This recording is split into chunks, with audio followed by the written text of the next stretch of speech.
তিন সপ্তাহ ধরে বন্যার পানিতে ডুবে রয়েছে মৌলভীবাজার জেলার ৫টি উপজেলা। বানের জলে ভেসে গেছে মৎস্য খামার, ডুবেছে শিক্ষা প্রতিষ্ঠান। হাসপাতালেও পানি ওঠায় ব্যাহত হচ্ছে চিকিৎসা সেবা। রাস্তাঘাটে পানি ওঠায় যোগাযোগ বিঘ্নিত হচ্ছে। সব মিলিয়ে বানভাসী মানুষের ভোগান্তি চরমে পৌঁছেছে। তবে স্থানীয় সাংসদ জানালেন, মৌলভীবাজারের মানুষকে আগামীতে বন্যার কবল থেকে রক্ষায় নানা পরিকল্পনা নেওয়া হচ্ছে।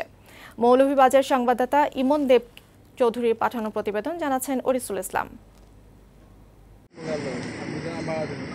হাসপাতালে পানি, শিক্ষা প্রতিষ্ঠানে পানি, পানি উঠেছে রাস্তাঘাট, বাড়িঘরে। গত ২০ দিন ধরে এমন অবস্থা মৌলভীবাজার জেলার। পরপর ২ দফা বন্যার কারণে এমন দুর্ভোগ পোহাতে হচ্ছে জেলার বানভাসী মানুষের। চলাফেরা করতে অনেক কষ্ট পানির কারণে। টানা বৃষ্টি ও উজানের ঢলে মৌলভীবাজারের নদ নদী ও হাওরের পানি বেড়ে যাওয়ায় দ্বিতীয় দফা বন্যার পানিতে তলিয়ে রয়েছে জেলার শেরপুর, রাজনগর, কুলাউড়া, জুড়ি ও বড়লেখা উপজেলা। পানিবন্দী মানুষের সংখ্যা ২ লাখের বেশি। বেশি ভোগান্তিতে নিম্নাঞ্চল ও হাকালুকি হাওর তীরবর্তী এলাকার মানুষ। কুলাউড়া উপজেলার স্বাস্থ্য কমপ্লেক্স পানিতে তলিয়ে থাকায় ব্যাহত হচ্ছে সেখানকার চিকিৎসা সেবা। প্লাস রাস্তার কাজ প্লাস গেটের কাজ, অনেকগুলো কাজ একসাথে করতে হবে, না হলে নিরসন সম্ভব না।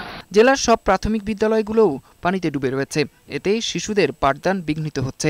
মোট ৯০টি সরকারি প্রাথমিক বিদ্যালয়ে বন্যা পানি ঢুকেছে এবং এই মুহূর্তে ৬১টি বিদ্যালয়ে আশ্রয় কেন্দ্র হিসেবে ব্যবহৃত হচ্ছে। বন্যায় বেশি ক্ষতি হয়েছে মাছ চাষিদের। মৎস্য বিভাগের হিসেবে জেলার ৭ শতাধিক মৎস্য খামারের মাছ ভেসে গেছে। এই জেলার প্রায় ৭১৮টি মৎস্য খামার ভেসে গেছে, যেগুলোতে মাছের পরিমাণ ছিল প্রায় ৪,১৮,০০,০০০ টাকার মাছ।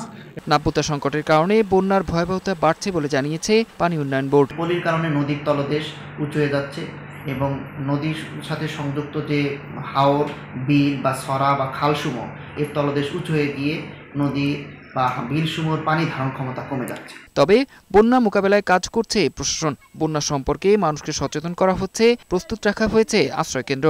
মাইকিং করার চেষ্টা করতেছি, সবাইকে বলছি যে যদি ওনাদের মনে হয় বাসায় থাকা নিরাপদ না, ওনার নিকটস্থ যে কোনো প্রাইমারি স্কুলে উনি আশ্রয় নিতে পারবেন। স্যারের নির্দেশনা অনুযায়ী যার যে সমস্যা হচ্ছে, খাদ্য থেকে শুরু করে অন্যান্য বিষয়গুলো আমরা নিচ্ছি।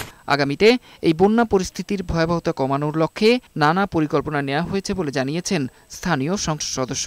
আমরা একটি পরিকল্পনা গ্রহণ করা, যাতে করে প্রতি বছর মানুষের এইভাবে ক্ষয়ক্ষতি না হয়। ডেস্ক রিপোর্ট, বৈশাখী সংবাদ।